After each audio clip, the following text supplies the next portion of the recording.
மூலமந்திரம்.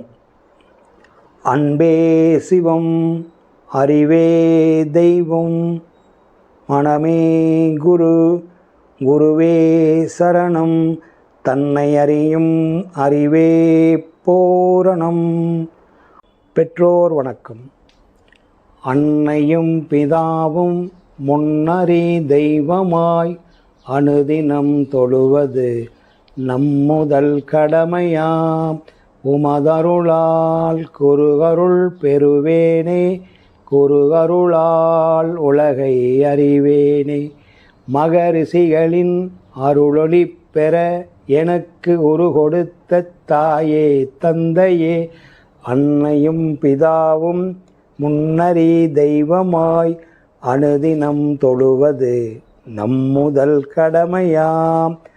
அன்னைக்கு வணக்கம், தந்தைக்கு வணக்கம், ஆசானுக்கு வணக்கம். மெய்யன்பர்களே, உங்கள் அனைவருக்கும் சித்தர் ஞான மார்க்கத்தின் சார்பாக வணக்கத்தையும் வாழ்த்துக்களையும் தெரிவித்துக் கொள்கிறேன். வாழ்க வளமுடன். வாங்கய்யா, எங்கேருந்து வரீங்க? திருவண்ணாமலையிலேருந்து வரேன். திருவண்ணாமலையிலேருந்து வரீங்க. நீங்கள் ஒர்க் பண்ணுறது எங்கே பண்ணுறீங்க? நெதர்லாண்ட்ஸாவில் ஒர்க் பண்ணுறீங்க. இப்போ லீவில் வந்திருக்கிறீங்க. லீவில் வந்திருக்கிறீங்க. ஆமாம். இப்போ நீங்கள் லீவில் வந்திருக்கிறதுனால இங்கே பயிற்சி எடுக்க வந்திருக்கிறீங்க. லீவில் வந்ததுனால எப்படி நம்மளை தெரிஞ்சு வந்தீங்க? யூடியூப்பில் பார்த்தீங்க. ரொம்ப நன்றி. நீங்கள் வெளிநாட்டிலேருந்து இந்தியாவுக்கு லீவில் வந்திருக்கிறீங்க. நீங்கள் யூடியூப்பை பார்த்துட்டு வந்ததுக்கு ரொம்ப சந்தோஷம், மகிழ்ச்சி. இப்போ நீங்கள் காலையில் வந்து உங்களுக்கு இந்த உபதேச கிளாஸு நான் விளக்கம் கொடுத்தேன், அது நெட்டில் எடுக்க முடியாது. இப்போ நீங்கள் ஆன்மீகத்தை பற்றி காலையில் உபதேசம் கொடுக்குற முறை சொல்லிட்டேன். ஆன்மீகத்தை பற்றி ஒரு டவுட்டு, கடவுளை பற்றியோ இறைவனை பற்றியோ அல்லது எது கடவுள் அப்படின்னு தெரிஞ்சுக்கிறத பற்றியோ உங்களுக்கு எந்த சந்தேகம் இருந்தாலும் கேட்டு தெளிவுபட்டுட்டு போங்க. அறிவின் தெளிவு தான் ஆன்மீகம். ஆன்மீகங்கிறது ஒன்றும் இல்லை, நத்திங், ஒரு ஜீரோ தான். கடவுள் என்பது ஒரு கருத்துருவம், அசம்ப்ஷன் கான்சனேஷன்ஸ். அது வந்து ஹீத்தர்னு சொல்லுவாங்க ஒரு வார்த்தை, அதாவது நுண்ணிய துகள். நீங்கள் அதுக்கு மேலே ஒரு துகள் இல்லை, இந்த ஹீத்தர் அப்படின்னு ஒரு வார்த்தை சொல்லுவாங்க. அப்போ அந்த ஹீத்தர் துகள் வந்து நீங்கள் பார்க்க முடியாது. அது அசம்ப்ஷன் கான்சனேஷன், கருத்தால் இதுவாக தான் இருக்கும். இப்போ நீங்கள் உட்காந்துருக்கிறீங்க, இப்போ ஊடுன்னு சொல்கிறீங்க, இதை பில்டிங்னு சொல்கிறீங்க, தியான மடம்னு சொல்கிறீங்க. இதை இடிச்சுட்டா ப்ளஸ் தானே. அப்போ அங்கே தானே கட்டினீங்க. ஊடு வேணால் ஊடு கட்டிக்கிறீங்க, கோயில் வேணால் கோயில் கட்டிக்கிறீங்க, மசூதி வேணால் மசூதி கட்டிக்கிறீங்க, சர்ஜி வேணால் சர்ஜி கட்டிக்கிறீங்க. ஆனால் அடிநலம் தானே மெய், மேலே இருக்கிறதுலாம் பொய் தானே. ஏன்னா பொய்னா மெய் வந்து அழிக்க முடியாது, பொய்யை அழிச்சிடலாம். இதை புல்டோஸ் ரோட்டை இடிச்சிருவானே. இப்போ எவ்வளோ பெரிய கோயிலெலாம் ரோட்டில் வந்து ரோட்டு மேலே இருக்குதுன்னு இடிக்கிறானே. ஆனால் அந்த இடத்த நகர்த்த முடியுமா? அந்த ஸ்பேஸு இப்போ உட்காந்து இருக்கிறீங்களே, இந்த ஸ்பேஸை தூக்கிட்டு போக முடியுமா? இந்த இடத்த இதை வந்து இடித்து தூக்கிட்டு போகலாம், ஸ்பேஸ் எடுக்க முடியாதுல்ல. அதுதான் மெய். மெய்க்கு மேலே இருக்கிறதுலாம் பொய். இது சிம்பிள். மெய்க்கு மேலே, மண்ணுக்கு மேலே என்னென்ன தோன்றுதோ அது எதுவாக இருக்கட்டும், மண்ணுக்கு மேலே தோன்றும் பொருள் அனைத்துமே அழிவுக்கு உண்டானது. அது தாவரமாக இருக்கலாம், ஆண் பெண்ணாக இருக்கலாம், உயிரினமாக இருக்கலாம். மண்ணுக்கு மேலே தோன்றது அனைத்துமே அழிவுக்கு உண்டானது. மண்ணும் பொண்ணும் அழிவு இல்லாதது. மண்ணும் பொண்ணும் அழிவு இல்லாதது. மண்ணும் பொண்ணுன்னு தெரியும் உங்களுக்கு, தங்கம். மண்ணும் பொண்ணும் அழிவு இல்லாதது. இது ஆள் மாறிக்கிட்டே இருக்கும். உங்கள் அம்மா 100 பவுன் வச்சுருந்தது, அது உங்கள் வீட்டுக்காரி கொடுத்துருச்சு. நாளைக்கு உங்கள் வீட்டுக்காரி 100 பவுன் மரும வீட்டு கொடுத்துட்டு போவா, அல்லது மகக்கிட்ட கொடுப்பா. இதை ஆள் மாறிக்கிட்டே இருக்கும். ஆனால் இதை அனுபவிச்சும் போயிடுவான். புரியுதுங்களா? இதுதான் இறைநிலையினுடைய வேலை. அது எல்லாத்தையுமே திருப்திப்படுத்தும். வந்தவங்களை வாழ வச்சு அனுப்பிச்சிக்கிட்டே இருக்கும், அது அப்படியே இருக்கும். அப்போ நாம் அப்படி நினச்சி, இதுதான் இறைநிலையுடைய தன்மை. அது வந்து ஸ்பேஸ் தான் இறைநிலை, வேறு ஒன்றும் இல்லை. காலப்போக்கில் புரிஞ்சுக்கலாம். நீங்கள் எதாவது கேளுங்க. உங்களோட விளக்கம், உபதேசம் எல்லாமே அருமையாக இருந்தது. சரிங்க. எனக்கு என்னன்னா, இப்போ இது எல்லாத்தையும் வந்து நம்ம பண்ண நம்மளோட மனம் வந்து ஒருமைப்பாட்டாக இருந்து மேலே வந்து செயல்படணும். அதுதான் ரொம்ப கஷ்டமாக இருக்குது இப்போ இருக்கிற எங்களால் வந்து. அதை நீங்கள் ஒன்றும் ஃபீல் பண்ணாதீங்க கண்ணே. காரணம் என்னென்னு கேட்டால், நிறைய பேர் நான் தவங்கத்துக்கிட்டேங்க. முதல்ல ஒன்றை வந்து ஃபண்டமெண்டல் பார்ட்டிகள், அடிப்படை அறிவை தெரிஞ்சுக்கணும். ஃபண்டமெண்டல் அறிவை பற்றி தெரிஞ்சுக்கிட்டீங்களா எல்லாம் விளங்கிடும். நான் உபதேசம் வாங்கிட்டேங்க, நான் 6 மாதமாக தவம் பண்ணுறேன், மனசு நிற்கலைங்க அப்படின்னு சொல்கிறீங்க.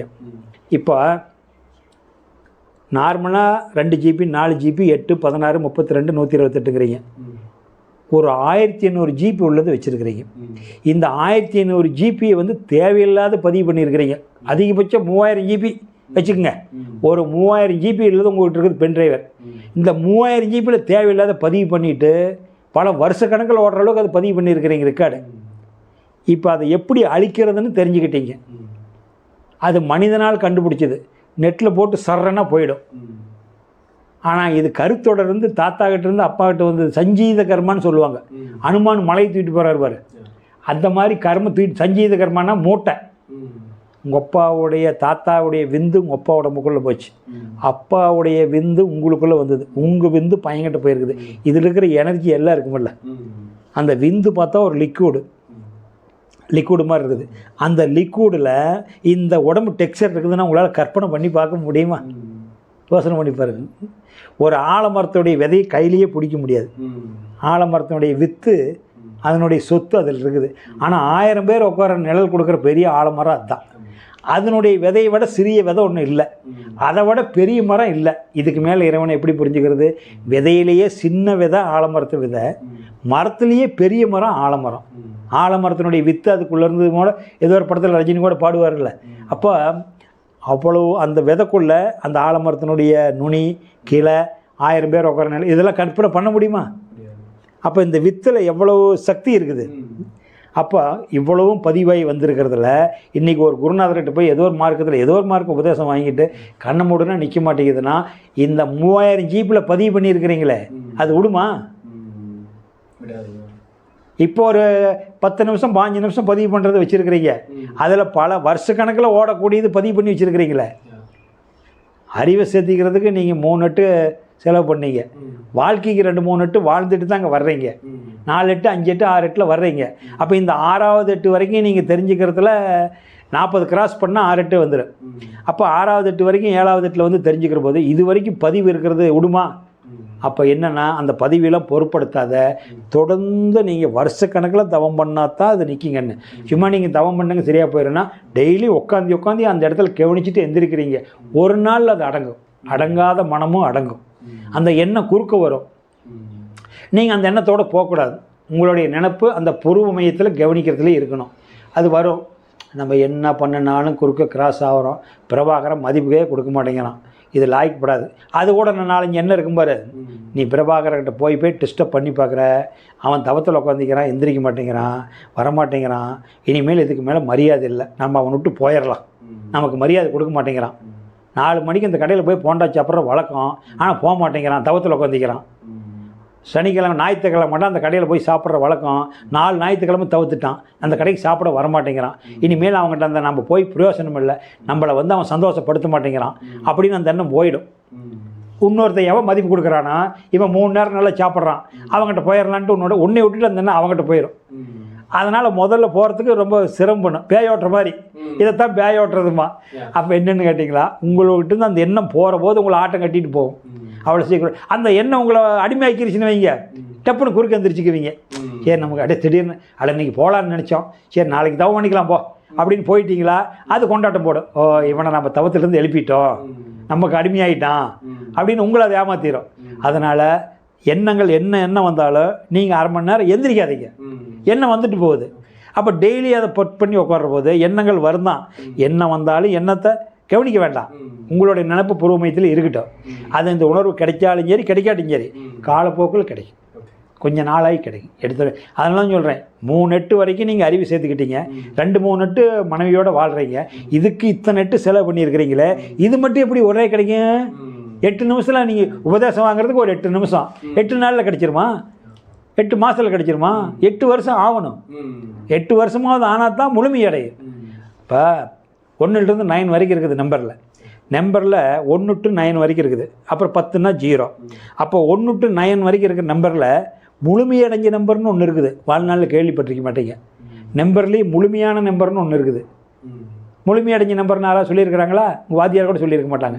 அந்த நம்பர்லேயே முழுமையடைஞ்ச நம்பர் நான் சொல்கிறது. சிவபெருமான் உடுக்க வச்சுருக்கிறார்ல, உடுக்க நம்பர் 1லேருந்து 9 வரைக்கும் போடுறீங்கல்ல, 8ஆம் நம்பர் எப்படி உடுக்கமாக இருக்குது, எப்படி இருக்குது நல்லா புரிஞ்சுக்குங்க. 8ஆம் நம்பர் எப்படி இருக்குது? அப்படி தான் இருக்குது. ரைட்டு. 8ஆம் நம்பரை நீங்கள் இதை புஸ்தகத்தில் வச்சு பாருங்கள். 8ஆம் நம்பர் எங்கே தொடங்குறீங்களோ அங்கே முடுங்குதில்ல, புரியுதா? எங்கே தொடங்குனீங்களோ அங்கேயே வந்து தான் முடியும். மற்ற நம்பரில் பொண்ணுனா இழுத்து விட்ருவீங்க, 2 இப்படி போட்டுருவீங்க, 3 இப்படி இப்படிப்பீங்க, தொடங்கின இடத்துக்கு வராதில்ல. 5 இப்படி போடுறீங்க, 6 இப்படி போடுற. ஆனால் 8 மட்டும் இங்கே போய் இங்கே வந்து முடியுதில்ல. எங்கே தொடங்குனீங்களோ அப்போ எங்கே சுத்த வழியிலேருந்து வந்தீங்கல்ல, சுத்த வழிக்கு போனால் தான் அங்கே முழுமை. அதனால அவர் உடக்கி வச்சு காட்டுறாரு. அப்போ உடுக்காடும்போது சத்தம் வருமில்ல, ஓம் பிரணவ சத்தம் வருதில்ல, அப்போ உடுக்கடிச்சா சத்தம் வருமில்ல. இவர் சத்தத்தை கடையாளமாக உடக்கி வச்சு காட்டுறாரு. அவர் வந்து சங்கு வச்சு காட்டுறாரு. வைணவருக்கு அது, சைனவருக்கு இது. ஆக மொத்தத்தில் 2 சத்தத்தை கொடுக்கறது தான். உடக்கியும் சத்தத்தை கொடுக்கும், சங்கும் சத்தத்தை கொடுக்கும். அங்கேருந்து வந்தேன்னு அடையாளம். அப்போ நம்பர் 8ஆம் நம்பர் பூர்த்தி ஆகுதுங்களா? அப்போ யோகத்தில் 8 நிலை வச்சுருக்கிறான். மூலாதாரம், சுவாதிஷ்டானம், மணிப்பூரகம், அநாதகம், விசிக்தி, ஆகினை, துரியம், துரியாதீதம். இது 8 இன்னைக்கு இருக்கிற நடைமுறை லாங்குவேஜ். சித்தர்கள் சொன்னது இயமம், நியமம், ஆசனம், பிரணாயம், பிரத்யாகாரா, தாரணை, தியானம், சமாதி. ஆதிக்கு சமமானவன் பிரபாகரன். யார்? ஆதிக்கு சமமானவன். சமாதின்னு அந்த அடக்கம் பண்ண போகிறாங்களே, அது இல்லை. சமம் ப்ளஸ் ஆதி. நீ எங்கிருந்து வந்தான் பிரபாகரன்? சமாதி நிலை. சமாதினா இறைவனுடைய ஆதிக்கு சமமானவன். இறைவன் வேறு, நீ வேறு அல்ல. பிரபாகரனே தான் சிவன், சிவனே தான் பிரபாகரன். அப்போ பிரபாகரன் மனு யாருக்கு கொடுக்கணும்? மனு ஈசனுக்கு கொடுக்கணும். மனு மணியாருக்கோ, ஆர்ஐக்கோ, தாசில்தாருக்கோ, கலெக்டருக்கோ கொடுக்கக்கூடாது. அது புற வாழ்க்கைக்கு. அக வாழ்க்கையில் மனு ஆறுட்டு கொடுக்கணும், மனு ஈசங்கிட்ட கொடுக்கணும். அவன் தான் மனமாக இருக்கிறான். அந்த மனம் வெளியேறிட்டா நீ சவமாயிடுற.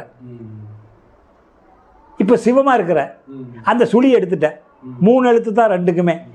சிவம் சி எடுத்துட்ட, மேலே தலை சுழி எடுத்தாச்சு. இப்போ சவமாயிட்டியல்ல. சவம் பேசுமா, நடக்குமா? அப்போ அவன் தான் மனு. உன்னுடைய மனம் எதுவாக இருக்குது? மகேசனே மனமாக இருக்கிறான். மனம் ப்ளஸ் ஈசனே மனுஷன். மற்ற ஜீவனுங்களுக்கு மனம் கிடையாது. அதனால் அதை மனுஷன்னு சொல்கிறதில்ல, அதை ஒரு ஜீவன்னு சொல்கிறோம். ஆடு மாடெல்லாம் ஜீவன் தானே சொல்கிறோம். ஆனால் உன்னை மனுஷன்னு சொல்கிறோம். ஏன் மனுஷன்னு சொல்கிறோம்? உங்கள்கிட்ட மனசு இருக்குது. மனசு மகேசனே மனமாக இருக்கிறான். அப்போ மகேசனே பிரபாகரனாக இருக்கிற போது இந்த உலகத்தில் எவ்வளோ பெரிய உயர்ந்த நிலையில் தான் நமக்கு என்ன? ஆனால் அப்படிப்பட்ட ஒரு மனுஷன் இந்த எண்ணங்கள் வந்து அதுக்கு பாடுபடணுங்கண்ணே. இப்போ அதுக்கு தானே சொன்னேன். நீ இப்போ வந்து நெதர்லாந்து போய் இருக்கிறதுக்கு 1/4 நூற்றாண்டு செலவு பண்ணியே இல்லையா? 1/4 நூற்றாண்டு நல்லா புரிஞ்சுக்க. 1/4 நூற்றாண்டு செலவு பண்ணாத வெளிநாடு போக முடியுமா? 3 24 வருஷம் முடிக்காத டிகிரி முடிக்க முடியாதுல்ல. நல்லா புரிஞ்சுக்க. தமிழில் தான் சொல்கிறேன் நல்லா. அப்போ 3 செலவு பண்ணியால வெளிநாடு போக. இது எப்படி 3 நாளில் செல்ல முடியும்? பாடு பண்ணுமல்ல. எல்லாத்தோட உயர்ந்த நிலையல்ல. இப்போ வள்ளலார் பற்றி பேசுகிறீல்ல, விவேகானந்தரை பற்றி பேசுகிறீங்களா? நான் சொன்னாவே உனக்கு புரிஞ்சுக்கிறேன். வள்ளலாரை பற்றி பேசுகிறீங்க, விவேகானந்தர்னு நினைக்கிறீங்க, ராமகிருஷ்ணர் பேசுகிறீங்க, ரமண மகரிஷி பேசுகிறீங்க. புரியுதில்ல? இவங்க வாழும்போது 100-150 வருஷத்துக்கு முன்னாடி எத்தனை செல்வந்தர் இருந்திருப்பான், எத்தனை ராஜாக்கள் இருந்திருப்பான். யாரையாவது நம்ம நினைக்கிறோமா? யாருக்காவது தெரியுமா? ஆனால் அவங்க போட்டால் யாரையாவது வீட்டில் வச்சுருக்கிறோமா? இவங்க போட்டால் தானே வச்சுருக்கிறோம். வள்ளலார் போட்டால் வச்சுருக்கிறீங்க, விவேகானந்தர் போட்டால் வச்சுருக்கிறீங்க, ரமணர் போட்டால் வச்சுருக்கிறீங்க. வேறு அவங்க காலத்தில் வாழ்ந்த ராஜாக்கள்லாம் செல்வந்தர் போட்டால் இருக்குதா? இல்லையல்ல. அதுதான். அப்போ நாம் அதுக்கு பாடுபட்டவங்களுக்கு தான் அந்த பலன் கிடைக்கும். அதுக்கு தான் சொல்கிறேன், மனைவியோடு வாழ்கிறதுக்கு ஒரு 4 எட்டு செலவு பண்ணுறோம், அறிவு சேர்த்துக்கிறதுக்கு 3 எட்டு செலவு பண்ணுறோம், 7 எட்டு போயிடுச்சு. 8வது எட்டுக்குள்ளேயாவது இது முழுசாக 8வது எட்டுக்கு அப்புறமாவது. அதனால தான் சஷ்டி அர்த்த பூர்த்தின்னு வச்சுருக்கிறான். அதுக்கப்புறம் முழுமையாக பொருள் துறையிலேருந்து விலகிடணுங்கண்ணே. அது வரைக்கும் அதில் இருக்கணும். ஆனால் இதை 2 எட்டு 3 எட்டு 4 எட்டு 5 எட்டுக்குள்ளே தெரிஞ்சுக்கணும். முழுமையாக இறங்கக்கூடாது. முழுமையாக நீ வந்து 8வது எட்டில் ஸ்டார்ட் மாறிக்கணும். அப்படியே மடமாற்றிடணும். அப்போ தான் ஒட்டுமொழிய எல்லாம் தியானம் பண்ணுறாங்க. சினியா படத்தில் காட்டுற மாதிரி இந்த கிராபிக்ஸ் வச்சு காட்டுற மாதிரி நீ கண்ணை மூடி உட்காந்து இருக்கிற, அப்படியே வந்து குப்புன்னு இறந்துன்னு ஒரு காலத்தில் நடக்காது. அதெல்லாம் நடக்காது. பணம் மூடிக்கிட்டு போகிறவன் செய்கிற வேலை. அந்த கிராபிக்ஸுக்கு பார்த்துட்டு வண்ண இயல்பாக பேசி இயல்பாக போட்டு அனுப்புகிறேன். எந்த கிராபிக்ஸும் இல்லை. அந்த கிராபிக்ஸை பார்த்து ஜனங்க பணத்தை கொட்டுது. ஆச்சா, 2000 3000 போன மாதம் ஒரு 6 மாதம் முன்னாடி ஒருத்தர் வந்தார், சேலத்திலேருந்து டிஆர்ஓ வந்தார். டிஆர்ஓ படித்தவர். இந்த 20,000 வாங்கினாங்களாம் பயிற்சிக்கு. ஒரே டேக்கில் 200 ரூபாயா. இந்த 200 பேராம். ஒரு ஆளுக்கு 20,000 பீஸு, நபர் 200 பேராம். எவ்வளோ பணத்தை அள்ளிக்கிட்டு போகிறது? ஆனால் இவ்வளோ விளக்கம் இல்லைங்க அப்படிங்கிறார். எனக்கு அது ரொம்ப பெருமை. நான் பெருமைன்னா நான் பெருமை கொள்ளலை, எனக்கு ஒதுத்துற மகான்களுக்கு பிரபஞ்சத்துக்கு நன்றி சொல்கிறேன். இப்படிலாம் ஜனங்கிட்ட பணத்தை பிடிங்கிட்டு லட்சமாக பிடிங்கிட்டு அறியாமை பயன்படுத்தி பிடுங்குறாங்களே, அந்த 20,000 கொடுத்து அவன் தெரிஞ்சுக்கிறதுனால என்ன கடை பிடிக்க போகிறான்? இப்போ நான் சொல்கிறத ஒரு 3 நாளைக்கு போனீங்களா ஒரு இடத்துல ஒரு 25,000 வாங்குறான், ஏசி ரூம்லேயே உங்களை வச்சுருக்கிறான், தங்க வச்சுருக்கிறான், நல்லா நீட்டாக கவனிப்பான், புல்லுத்தர இருக்குது, நல்லா வாக்கு போகலாம். நீ அந்த 3 நாள் நல்லா இருப்ப பிரபாகரா, 4வது நாளும் பொண்டாட்டி பிள்ளை ஒருத்தான பார்த்தாவன வருஷம் முழுவதும் அங்கே இருக்க போறியா? 20,000 கொடுத்துட்டு முடி கொடுத்துருவோம்ல. ஆனால் விளக்கம் நீங்கள் இங்கே கிடைச்ச விளக்கம் கூட அங்கே இல்லைங்க அப்படிமா. அதனால் ஆன்மீகங்கிறது அதனால் வந்து கடவுள் உங்களை தவிர கடவுள் வெளியில்லை. எல்லாம் நீங்கள் ஆராய்ச்சி பண்ணி தெளிஞ்சு புரிஞ்சுக்குங்க. உங்களுக்குள்ளே தான் இருக்குது. உங்களுக்குள் நீயே தான் கடவுளுங்கிறது கொஞ்சம் நாள் ஆகணும். நீயே தான் கடவுள்னு சொல்கிறது அவ்வளோ சீக்கிரம் மனசு ஏற்றுக்காது. என்னங்க என்ன போய் கடவுள்னு சொல்கிறீங்களே அப்படிம்ப அவ்வளோ சீக்கிரம் ஏற்றுக்காது. கொஞ்ச நாள் ஆகும்போது நீயே கடவுள்னு தெரிஞ்சுக்குவேன். ரைட், வேறு என்ன கேட்குறீங்க? இப்போ இது நம்மளோட எண்ணங்கள் வந்து இப்போ நம்ம முடிச்சுட்டு இருக்கும்போது ஒரு மாதிரி இருக்குது. ஆமாம், தூங்கும்போது வந்து கம்ப்ளீட்டாக வேறு மாதிரி இருக்குது. அது வந்து தூங்கும்போது சில கனவுகள்லாம் வந்து ஒரு சில பாட்டு வந்து ஞாபகம் இருக்குன்றாங்க, இந்த ரேபிட் ஐ மூவ்மெண்ட் அது இதுன்னு சொல்கிறாங்க இல்லையா? அதாவது வந்துங்க, பகலில் வந்து அதிகமான எண்ணங்கள், மனதில் அதிகமான எண்ணங்களை போட்டு நீங்கள் வந்து நான் அதை சாதிக்கணும், இதை சாதிக்கணும், அந்த இடத்த பிடிக்கணும், என்னுடைய இலக்கு அதுன்னு சொல்லி இதுக்கே காலையிலேருந்து நைட்டு இந்த மனசு ஓஞ்சி போகிற, தானாக படுக்க மாட்டான், ஓஞ்சி போகிற வரைக்கும் அலைஞ்சிக்கிட்டே இருப்பான். வேலைக்கு போயிட்டு இருந்தால் கூட அடுத்தது பணம் சம்பாதிக்கிறதுக்கு என்ன வழி, ஏது பண்ணலாம், இந்த சிந்தனையே இருக்கும்போது வல்கட்டாமே உடந்து சோர்ந்து போய் நீ ரெஸ்ட் கொடுக்க மாட்டேன், தானாக உன்னை படுக்க வைக்கும். அப்போ படுக்கிற போது அது பீட்டா ப்ளஸில் நீ இயங்கிக்கிட்டு இருக்கிற, இந்த பீட்டா மைனஸ் ஆகி ஆல்பா வேலைக்கு போகும். அந்த ஆல்பா வேலைக்கு போகும்போது அந்த மனசுக்குள்ளே உள்ளுக்குள்ளே அலைய ஓடிக்கிட்டு இருக்கும். அந்த இயல்பாக டீட்டாவில் இருந்தால் தான் உங்களுக்கு, அதாவது டீட்டா வேவில் இருந்தால் தான் உங்களுக்கு வந்து அது வந்து மனசு முழுமையான தூக்கம் கிடைக்கும். டெல்டாங்கிறது 0 பாயிண்ட்டுக்கு போயிடும். ஆனால் டீட்டாவில் இருந்தால் தான் முழுமையான தூக்கம் கிடைக்கும். ஆனால் டீட்டாவுக்கும் போகாத, பீட்டாவுக்கு வராத ஆல்பா நிலையில், ஆல்பா நிலை கொஞ்சம் என்ன ஓட்டம் இருக்கும். இங்கே துரியங்கிறது ஆல்பா நிலை. இப்போ நீங்கள் செஞ்சது பீட்டா மைனஸுக்குள்ளே போயிருக்கலாம். இப்போ நான் உங்களுக்கு காட்டி கொடுத்து பீட்டாவில் இருந்தால் இயங்குறோம், பீட்டா மைனஸுக்குள்ளே போகிறது கற்றுருக்குறீங்க. இங்கே போயிட்டீங்களா அடுத்த நிலைக்கு வரும்போது உங்களுக்கு ஆல்பா வேவ் தெரிஞ்சுக்கலாம். அந்த ஆல்பா வேவ்ங்கிறது மனசு ஓடாது, அலைபாயாது. அந்த ஆல்பா நிலை இப்போ இந்த பீட்டாவும் ஆல்பாவும் கலந்து இயங்கிறதுனால உங்களுக்கு வந்து நைட்டு வந்து படுத்துருக்கும் போது எண்ணங்கள் குறுக்க வர்ற மாதிரி இருக்குது. இப்போ நீங்கள் தொடர்ந்து இந்த தியானம் பண்ணும்போது உங்களுக்கு வந்து பீட்டா மறைஞ்சு ஆல்பா நிலையை காட்டி கொடுக்கும். அப்போ அமைதியாக இருக்கும். நீங்கள் எதை நினச்சி படுக்கிறீங்களோ அப்படியே படுத்துருக்கலாம், எண்ணம் குறுக்க போகாது. அது கொஞ்ச நாள் பாடுபடணும். நான் சொன்னல 3000 GB இந்த பதிவு இருக்குது இல்லைங்கண்ணே, இதை இப்படி வச்சுக்கிட்டு இதை என்ன செவுறு வச்சு மறைக்கிறதா? அதை உசுர்னு இருக்கிற வரைக்கும் மன அலைச்சல் இருக்கும். அதை பொருட்படுத்திக்காத அரை மணி நேரம் உட்காந்துருக்கிறீல்ல, என்ன அலையல் வரக்கூடாது, என்ன மனதனுடைய மென்டல் ஃப்ரீக்வன்சி வரக்கூடாதுன்னா டெத் ஆனால் தான் வராது. ஆஃப்டர் டெத்துக்கு அப்புறம் தான் மென்டல் ஃப்ரீக்வன்சி லாஸ் ஆகும். நான் அதுக்கு தான் கடல் சொன்னேன். கடல் அலை என்றைக்கு ஓயறது? நீ எப்போ வந்து மீன் பிடிக்க போகிறது? மீனமே கடல் அலையை அடிச்சுக்கிட்டு இருக்குது பார்த்து டெய்லியும் கடல் கடை நின்றுட்டு வெளியே வந்துட வேண்டியதான். நான் கண்ணை தவம் பண்ணால் கண்ணை மூடனா எல்லாம் என்ன வருதுன்னா நீ எப்பவுமே பண்ண முடியாது. அது வரும் 10 நாளைக்கு மறைஞ்சிடும். நீ அதை வென்று தான் வரணும். நான் விட போகிறதில்ல. அதனால் காட்டானை மேலேறி கடத்தெருவு போகையில் அழுகணி சித்தற்பாடு காட்ட மாட்டான். உனக்கு அவ்வளோ சீக்கிரம் அவன் காட்ட மாட்டான். காட்டானுங்கிறது அவன் தெய்வம். உனக்கு காட்ட மாட்டான். நீ இவ்வளோ புலநிமித்தத்தில் இருக்கிறவனுக்கு அவ்வளோ சீக்கிரம் அவனுடைய ரூபத்தை காட்டுவானா? ஆனாலும் நீ அவங்ககிட்ட சபதம் போடுற, காட்டானை மேலேறி கடத்தெருவு போகையில் எனக்கு காட்டாது இருக்கிறீல்ல, நீ காட்டுலினாலும் நான் மேலே ஏறி வந்து உன்னை பார்ப்பேன்னு நீ சபதமாக செய்கிற. காட்டானை மேலேறி கடத்தெருவு, கடத்தெருவுன்னா இந்த தெருவில் போனீங்கள்ல, இங்கேருந்து போனீங்கள்ல கடைத்தெருவு, இது கடை, இங்கே தெருவுக்கு ஒவ்வொரு லைனாக வர்றீங்க. காட்டானை மேலேறி கடத்தெருவு போகையிலே நாட்டார் நமைவரித்து நகைபுரிய பார்ப்பாரோ.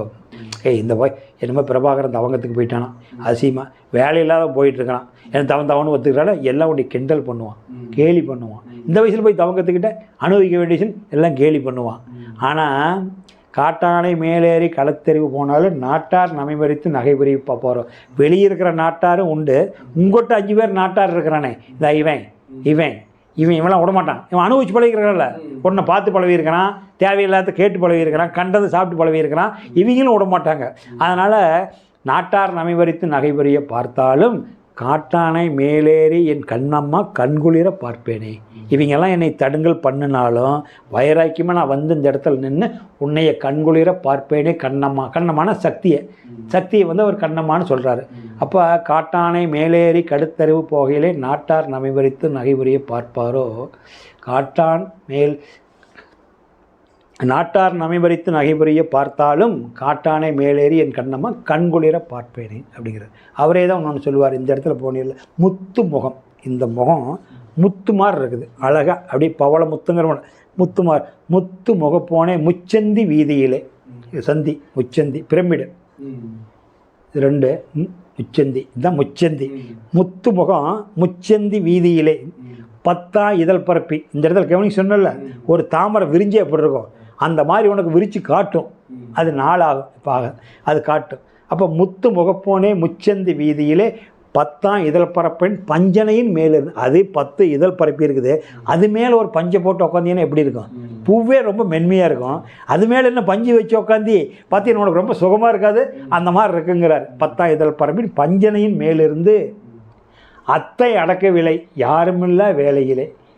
அதான் அந்த மனசை அடக்கி யாருமில்ல, அந்த இடத்துல யாரும் கிராஸ் வரமாட்டாங்க. அத்தை அடக்குன்னா அந்த மனசை, அத்தை அடக்கு நிலை யாருமில்லா வேலையில். இந்த பக்கம் அந்த பக்கம் மனசு அலைபாயாத மனசு எண்ணங்கள் கொடுக்கும். யாருமில்லா வேலையிலே என் குத்து விளக்கேற்றி. குத்து விளக்குங்க இருக்கல்ல, இதுதான் குத்து விளக்கு. குத்து விளக்கேற்றி என் கண்ணம்மா கோலமிட்டு பார்ப்பேனே. இங்கிருந்து வந்திருக்கிற எரிஞ்சிக்கிட்டு இருக்கிறது குத்து விளக்கு. இந்த குத்து விளக்கு வந்துட்டு காளாமணி விளக்கு இங்கே தொங்குது. கோயிலில் வந்து கருவறையில் ஒன்று தொங்குமல்ல, சங்கிலியில் தொங்க விட்டுருப்பாங்க. இது உச்சியில் கீழே தொங்குது. இந்த விளக்குக்கு இந்த விளக்கு போய் ஜாயிண்ட் ஆகணும். இது சக்தி விளக்கு, குத்து விளக்கு. இப்போ குத்து விளக்கு தான் நீங்கள் கூட்டி போகிறீங்க, மூச்சு ஏற்றி இறக்குறீங்கல்ல. இங்கே இருக்கிற குத்து விளக்கை காளாமணி விளக்கு கொண்டு போட்டுறீங்க. யாரும் காணாத அதிசய விளக்கு காளாமணி விளக்கு. அப்போ குத்து விளக்கேற்றி எங்கள் அண்ணம்மா கோலமிட்டு பார்ப்பேனே அப்படின்னு சொல்கிறார் அழுகணி சித்தர். அது முத்து முகம்னு சொல்கிறார். அதனால தான் இங்கே தான் இருக்குது. ஆனால் மூச்சை ஏற்றி இறங்கணும், அவ்வளோ சீக்கிரம் உங்களுக்கு விடாது. அப்போ திருமூலர் சொல்லுவார், ஆரியர் நல்லார். ஆரியர்னா ஆரியர் நல்லார் குதிரை 2 உண்டு. குதிரை 2 உண்டு. அதனால் ஆரியர் நல்லார் குதிரை 2 உண்டு வீசி பிடிக்க பிறகறி வாரில்லை. கூறிய நாதன் குரு அருள் பெற்றால் வாரி பிடிக்க வசப்படும் மாமி அப்படிங்கிறார். ஆரியர்னா தெய்வம், அவர் நல்லவர் தான். குதிரை 2 உண்டு. அப்போ 2னா ஒரு குதிரைக்கு எத்தனை கால் இருக்குது? 4 கால். 4 கால் ஓடுற குதிரை நாள் பிடிக்க முடியுதா? பிடிக்க முடியல. இங்கே 2 குதிரையை சொல்கிறாரு. இது ஒரு குதிரை, இது ஒரு குதிரை. இந்த மூச்சு சொன்னால் தொடங்குது. அம்மா மூச்சு 16, அப்பா மூச்சு 12, நடுநாடி 8. இந்த 16 12 போய் அடங்கணும். நீ பண்ணப்பட இங்கே 1 சேர்த்திடுவேன். 16 12 அடங்கினா இந்த 2 இங்கேருந்து 8 அடங்கணும். அப்போ தான் நீங்கள் ஆதி நிலைக்கு போக முடியும். அதனால தான் அவர் குதிரை 2 உண்டுங்கிறாரு. அப்போ 4 கால் குதிரையே அடக்க முடியலையே, 16 கால் குதிரையை எப்படி அடக்க முடியும்? இது 16 ஈரட்டு 16 இதில் இருக்குது. அதனால தான் சொல்கிறார், ஆரியர் நல்லார் குதிரை 2 உண்டு வீசி பிடிக்க விறகு அறிவாரில்லை. அதை வெளியே ஓடுறது, அந்த மூச்சை நிறுத்தி உள்ளே பிடிக்கிறதுக்கு விவரம் தெரிஞ்சவங்க இல்லை. விறகு அறிவார் இல்லைன்னா இந்த விவரம் தெரிஞ்ச ஆள் இல்லை. வீசி பிடிக்க விறகு அறிவார் இல்லை. கூறிய நாதன் குருவர் பெற்றால் வாரி பிடிக்க வசப்படும் தாமே. கூறிய நாதன் குரு அருள் பெற்றால் வாரி பிடிக்க வசப்படும் தாமே. குரு சொன்னபடி எப்படி சொல்லி கொடுத்தாரோ அவர் சொன்னபடி செஞ்சீங்களா ஒரு காலத்தில் அடங்கியிருன்னு திருமூலர் சொல்கிறார். அதனால் சொல்கிறார், இந்த மூச்சுக்கு தான் சொல்கிறார். அது சொல்கிறார். அதனால் அதான் சொல்கிறார், ஆரியர் நல்லார் குதிரை 2 உண்டு வீசி பிடிக்க விறகறிவார் இல்லை. கூறிய நாதன் குரு அருள் பெற்றால் வாரி பிடிக்க வசப்படும் தாமேங்கிறார். இதே பாட்டை வேறு மாதிரி சொல்லுவார் அழுகணி சித்தர். 8 புறவியடி, அதுவும் புறவா குதிரை, பேரை மாற்றி போடுவாங்க. 8 புறவியடி 16 காலடியும். இப்போ ஒரு குதிரை 4 காலே பிடிக்க முடியும். 16 கால்னா 12 கால், 16 காலடி, இது 12 கால். திருமூலர் சொன்னது இது. அப்போ 16 காலடியோ விட்டாலும் பாகமடி. இதை விட்டுட்டீங்கன்னா இன்றைக்கி செய்ய சிரமமாக இருக்கும். விட்டுட்டீங்கன்னா எதிர்காலத்தில் நீ சின்னப்பட்டு சீரழிஞ்சிட்டு மலை ஜலம் கழிச்சிட்டு தான் படுத்திருப்ப. தெரியாது. தொடர்ந்து செஞ்சு பழகிட்டின்னா நாளைக்கு 100 வருஷம் வாழ்ந்தாலும் 90 வருஷம் வாழ்ந்தாலும் உன்னுடைய மூச்சு நில்லுன்னா நிற்கும். அடக்க ஆயிரும்னா ஆயிடுவேன். நீ சொன்னால் கேட்கும், உன் சொல்படி கேட்கும் மூச்சு. இப்போ மூச்சு சொல்படி நீ கேட்டீங்கன்னா அதோட போயிட்டுனா அது நீ சொல்கிறது அது கேட்கும். இப்போ அப்பா சொல்கிறது இப்போ கேட்டால் தானே நாளைக்கு நீ சொல்கிறது அப்பா கேட்பாரு. இப்போ அப்பா சொல்கிறத கேட்கலினா எப்படி உனக்கு நல்ல பையனாக வர முடியும்? நல்ல பையனாக வர முடியாதுல்ல. ஆசிரியர் சொல்கிறத கேட்கணுமில்ல. 4 நூற்றாண்டுக்கு அப்பாவும் ஆசிரியர்னு சொல்கிறத கேட்டுட்டு நல்ல அறிவு வளரும். அப்போ 4 நூற்றாண்டுக்கு அறிவு வத்துக்கிட்டினா நீ சொல்கிறத உலகம் கேட்குமில்ல. இப்போ நீ உலகத்துக்கு சொல்லி கொடுத்துட்ருக்குற. ஏன்னா 4 நூற்றாண்டு அப்பாக்கிட்டையும் ஆசிரியர்கிட்டையும் அறிவு தெரிஞ்சுட்டு போயிட்டேன். தெரியாதவன் இங்கே தான் இருப்பான். அப்போ அதனால் எட்டா புறவியடி ஈராறு காலடியோ விட்டாலும் பாதமடி வீதியிலே தான் மறித்து கட்டா கயிறெடுத்து கால்நாளும் சேர்த்திருக்கு அட்டாள தேசமெல்லாம் ஆண்டிருந்தால் ஆகாதோ. அஷ்டாங்க தேசம் நம்மளை 8வது நிலை. ஆண்டிருந்தால் ஆகாதுங்கிறார். அப்போ எட்டா புறவி. அப்போ இது 8வது சாதாரண புறவியை ஓடுது. குதிரை புறவினா ஈராறு கால் அது 12 கால் குதிரை. விட்டாலும் பாதமடி வீதியிலே தான் மறித்து அது எங்கேயாவது ஒரு பக்கம் நீ படுக்க வச்சிடும். அதனால் வெளியே சுற்றிக்கிட்டு இருக்காது. அந்த மூச்சை வீதியில் விடாத, உள்ளுக்குள்ளே விடு, ஆதிக்கு விடு. வீதி அனுப்புறதை நிறுத்திட்டு ஆதிக்கு அனுப்புங்கிறார். வீதிக்கு அனுப்பாத, மூச்சை ஆதிக்கு அனுப்புங்கிறார். வீதிக்கு அனுப்புறத விட்டுட்டு ஆதிக்கு அனுப்புங்கிறார். அப்போ விட்டாலும் பாதமடி வீதியில் தான் அனுப்புறது. கட்டா கயிறு எடுத்து எதனால் கட்டுறது? கட்டாத கயிறு என்ன கயிறு? மனசால் தான் கட்டணும். 4 நாளும் சேர்த்திருக்கு. இப்போ 12 மூச்சு உனக்கு வெளியே போச்சுன்னா 8 மூச்சு தான் உள்ளே வருது. ஒரு மூச்சுக்கு 4 மூச்சு வெளியாகுது. அப்போ கட்டா கயிறு எடுத்து 4 நாளும் சேர்த்திருக்கு கட்டுனா, கட்டா கயிறு எடுத்து 4 நாளும் சேர்த்திருக்கு அந்த 4 நாளுக்கான வெளியே போகாத பார்த்துக்கலாம். அப்போ 12 மூச்சு உனக்கு வந்ததுன்னா அந்த 12 அப்படியே நிறுத்திக்கலாம். இப்போ வெளியே போச்சுன்னா ஒரு மூச்சுக்கு 4 வெளியே போயிடும். கட்டா கயிறு எடுத்து அந்த 4 கால்னா 4 மூச்சு வெளியே போகாத பார்த்துக்க. கட்டா கயிறு எடுத்து 4 நாளும் சேர்த்திருக்கு. எதனால் எரி கட்டுறது? மனதால் தான் கட்டி வைக்கும். உள்ளவனை கபரு போட்டால் கட்ட முடியும். 4 நாளும் சேர்த்திருக்கு. கட்டா கயிறு எடுத்து 4 நாளும் சேர்த்திருக்கு. அட்டாள தேசமெல்லாம் ஆண்டு இருந்தால் ஆகாதோ. ஆண்டு இருக்கலாமே, ஏமாந்து விட்டுட்டுனே அப்படிங்கிறார். அட்டாள தேசம்னா இயமம் நெய்யமம் ஆசனம் பிரணாயம் பிரத்யேகர தாரணை தியானம். அப்போ சமாதி. அந்த சமாதி நிலை அஷ்டாங்க தேசத்தில் 8வது நிலை சமாதி நிலை. நாம் ஆண்டு இருக்கலான்னு சொல்கிறார் பெருமான். இதுவும் இப்போ வந்து விந்து விட்டான் நொந்து கெட்டான் அப்படின்றதும் சொல்கிறாங்க.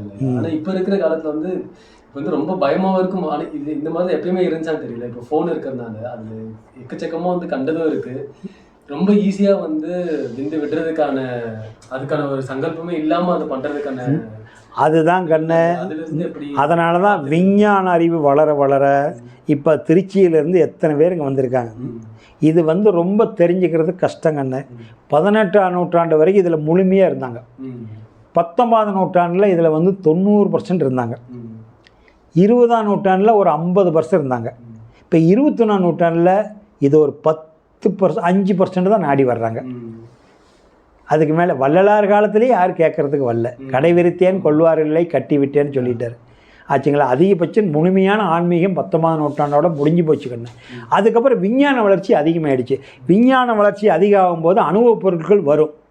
அப்போ விஞ்ஞான வளர்ச்சி வர வர அணுவப் பொருட்கள் கூட கூட ஆன்மீகம் வந்து சுருங்கி போயிடும். புற வழிபாடு பெருகிடும். ஆன்மீகம் என்பது அகத்துக்குள்ளே வழிபடுவது ஆன்மீக வழிபாடு. புறத்தே வழிபடுவது மத வழிபாடு. புற வழிபாடுக்கு கூட்டம் சேரும், ஆன்மீக வழிபாட்டு கூட்டம் சேராது. வெளியே இருக்கிறது ஆன்மீகம் நினச்சிக்கிட்டு இருக்கிறேன். அது மத வழிபாடு, புற வழிபாடு. இது அக வழிபாடு, ஆன்மீக வழிபாடு. புரியுதுங்களா? ஆன்மா உள்ளதான் இருக்குது. ஆன்மா எங்கே இருக்குது? ப்ளஸ் அகம். ஆன்மா ப்ளஸ் அகத்துக்குள்ளே இருக்கிறதுக்கு பேர் ஆன்மீக வழிபாடு. அது வந்து மத வழிபாடு, புற வழிபாடு. அதனால் அது இதுக்கு வர்றது ரொம்ப ரேர் கண்ணு. அங்கொன்று இங்கே ஒன்று தான் வருவாங்க. நம்ம யார் சொல்லி தப்பு இல்லை. அதுக்கு ஈஸியாக சொல்கிறது என்னென்னா, ஒரு டிஸ்ட்ரிக்டில் பில் கலெக்டர் 1000 பேர் இருப்பான். பில் கலெக்டர்னால் வீட்டு வரி வசூல் பண்ணுறான்ல, தப்பு சொல்லலை. எல்லாத்துக்கும் நவதுவாரம் தான், எல்லாம் மாநிலர் தான். அவர் அந்த தகுதியோட தொடக்கப்பள்ளியோடு நின்றுட்டார். அவர் தொடக்கப்படியாக நின்றுட்டு ஒரு பில் கலெக்டராக வந்துட்டார். பில் கலெக்டர் தான் சொல்லுவாங்க, கலெக்ஷன் வீட்டு வரி வசூல் பண்ணுறேன். ஆனால் 30 லட்சம் பேர்த்துக்கு ஜில்லா கலெக்டராக இருக்கிறாரு. பில் கலெக்டர் 1000 பேர்த்தில் இருப்பாங்க. ஜில்லா கலெக்டர் 1000ல் ஒருத்தர் தான் இருப்பார். அவர் தானே சீஃப் மினிஸ்டர் மாவட்டத்துக்கு. சீமா அவர் தானுங்க கலெக்டரு. அப்போ அது எவ்வளோ கஷ்டப்படணும். கலெக்டர் ஆகிறோம் எவ்வளோ 2 டிகிரி படிக்கணும். ஏற்கனவே ஐஏஎஸ் பாஸ் பண்ணி ரிட்டையர்மெண்ட் ஆனவங்க கேள்வியெல்லாம் கேட்கணும், சப்மிட் பண்ணணும். எல்லாருடைய அறிவும் தெரிஞ்சுங்க. விஓ, ஆர்ஐஇ, தாசில்தார், டிஆர்ஓ இத்தனை பேர்த்துடைய அறிவும் தெரிஞ்சிருக்கணும். கலெக்டர் இத்தனை பேர்த்துக்கு கீழே மேலே போயிடுறாருல. அப்போ ஐஏஎஸ் ஆகிறதுனா அவ்வளோ சாமானிய முடியுமா? ஈஸியாக சொல்லிடலாம். நீ பெரிய கலெக்டரா ஆய் பாரு, ஆனால் தானே தெரியும். அப்போ அதான் சொல்லுவாங்க, பில் கலெக்டர் யார் வேணாலும் ஆகலாம், ஜில்லா கலெக்டர் ஆக முடியாது. அவர் என்ன ஆகலாம், கஷ்டப்படணும். ஆனால் நீ கஷ்டப்பட தயாராக இருக்கிறியா? சொல்லுங்க பார்க்கலாம். இப்போ உங்கள் ஊருக்குள்ளே போய் பார்த்தா பில் கலெக்டர் நிறைய பேர் இருப்பாங்க. ஆனால் ஜில்லா கலெக்டர் ஊருக்கு என்ன எத்தனை பேர் இருக்க போகிறான்? 8 பட்டி 10 பட்டிக்கு ஒருத்தன் தான் இருப்பான். நிறைய இருக்கிறாங்களா? இல்லை, அங்கொன்று இங்கொன்று தான் இருக்குது. அது படிச்சுட்டு வரதுக்கு அவ்வளோ கஷ்டம். அது மாதிரி தான். அதனால் ரொம்ப கஷ்டப்படணுங்கண்ணே. இந்த கஷ்டத்தை ஏற்றுக்கிறதுக்கு யாரும் தயாரில்லை. எங்கே நம்ம போனோமா, கோயிலுக்கு போனோமா, சாமி கும்பிட்டோமா, வந்தோமா அப்படின்னு புற வழிபாட்டில் இருக்கிறான். அவனுக்கு துன்பம் தொலையாது. கடைசியில் வேதனைப்படுவான். வேதனைப்படுற போது இங்கே வருவான், நிற்காது. நான் 8 மேலே யார் வந்தாலும் உபதேசம் கொடுக்குறதில்ல. உபதேசம்னா ஆன்மீக விளக்கம் கொடுப்பேன். இப்போ உங்களுக்கு தொட்டு கொடுத்து பார்த்துங்க, அதை நான் கொடுக்குறதில்ல. வேண்டாங்க, நீங்கள் நிற்காது. அவங்க சொல்கிறது என்னால் கேட்க முடியாது. அவன் 8 பதிவு பண்ணால் பாருங்க, நான் அந்த கோயிலுக்கு போனேன், இந்த கோயிலுக்கு போனேன், அங்கே போனேன், இங்கே போனேன். நான் எங்கேயும் போகாதவன். என்கிட்ட போய் எல்லாத்தையும் சொன்னேன், எனக்கு என்ன தெரியும்? நான் போனேன், போகலின்னு சொல்ல. எல்லா நவகிரக கோயிலுக்கு முடிச்சிட்டேன், பஞ்சபோதம் கோயிலுக்கு போத்துட்டேன், சிவன் கோயிலும் பார்த்துட்டேன், பெருமா கோயிலும் பார்த்துட்டேன். ஒரு இந்துவாக பிறந்த கிடையாமல் எல்லாத்தையும் பார்க்க வேண்டியதை பார்த்துட்டேன். இனிமேல் பார்த்து என்ன பண்ண போகிறேன்? இப்போ எனக்குள்ளே பார்த்துக்கிட்டு இருக்கிறேன். வெளியே பார்த்தேன், 4 8 வரைக்கும் வெளியே பார்த்தேன். ஆச்சா, 3 8 முழுசாக பார்த்தேன். 4வது 8லேருந்து உள்ளே பார்க்க ஆரம்பிச்சிட்டேன். 3 8க்கு வெளியே பார்த்துக்கிட்டு இருந்தேன். 4வது 8லேருந்து இங்கே பார்க்குறேன். 30வது வயசுலேருந்து உள்ளே பார்க்க ஆரம்பிச்சிட்டேன். 4வது வயசுலேருந்து உள்ளே பார்க்க ஆரம்பிச்சிட்டேன். அதனால் அவ்வளோ சீக்கிரத்துக்கு வரமாட்டாங்க கண்ணே, லேட் ஆகும். சொல்லுங்கள் மறுபடியும். ஓகே. சரி, இன்னொன்று இப்போ யாரோ ஒருத்தவங்க மன்னிக்கணும், இல்லைன்னா நம்மளுக்கு அவங்க மேலே கோவம் இல்லாமல் இருக்கணுன்றது அதுதான் பண்ணுன்ட்டு இருக்குது. பட் ஆனால் அவங்க பண்ணதெல்லாம் நம்மளுக்குள்ளே இருந்து அதை அதுலேருந்து வெளியே அந்த சினத்தை சினம் இல்லாமல் எப்படி? அதாவது என்ன சொன்னீங்கன்னா, நமக்கு ஒருத்தர் துரோகம் பண்ணிட்டாங்கன்னா மனசு வருத்தப்படுத்திட்டா, நம்மளை இன்சல்ட் பண்ணாலும் வருத்தப்பட்டாலும், அது இன்சல்ட் பண்ணாலும் நம்மளை வருத்தப்பட வச்சுட்டாலும் வேதனையாக தான் இருக்கும். ஆனால் என்ன சொல்கிறாங்கன்னா, அதுக்கு நீங்கள் இயேசு புராணம் நினச்சிக்கோங்க. அவர் சிலுவையில் அரைஞ்சாங்கல்ல, இது எவ்வளோ கஷ்டம். அப்போ அந்த சிலுவையில் அரைஞ்ச ஆணியில் குத்துறாங்களே, நீங்கள் யோசனை பண்ணி பாருங்கள். அது அப்பவுமே கூட அவங்க என்ன செய்கிறேன்னு தெரியாத செய்கிறாங்களே. நாம் என்ன, கடவுள் உனக்குள்ளே இருக்குதப்பா, பரமாத்மா ஒண்டி தான். அந்த பரமாத்மா ஒண்டி தான், அது நமக்குள்ளே இருந்து இயங்குது. பரமபிதாவே நமக்குள்ளே இருந்து இயங்குறாருன்னு அந்த மகான் சொன்னார். அப்பேற்பட்ட மகானை அப்படி சித்திரவதைப்படி கொண்டாங்களே, இன்றைக்கி அவர் தானே கும்பிட்றாங்க. அப்போ அவர் எவ்வளோ துன்பத்தை அனுபவிச்சார். துன்பத்தை அனுபவிக்கணுங்கண்ணே.